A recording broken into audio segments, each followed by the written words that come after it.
Hello everyone, today I will show you how to adjust images top and bottom alignment using Nitro Pro PDF Editor. Open your PDF file with Nitro Pro PDF Editor and I adjust this to this top and bottom alignment and click on this home option. Here you will find this edit option.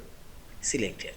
Now drag your mouse cursor, select your images, you will fix this alignment and see this selected and object tools now activated and click on this alignment option. Here you will find this top alignment and this two of this top alignment now fixes. And if you select this bottom alignment and see this bottom alignment also fixes. In this way you can adjust all of your images top and bottom alignment.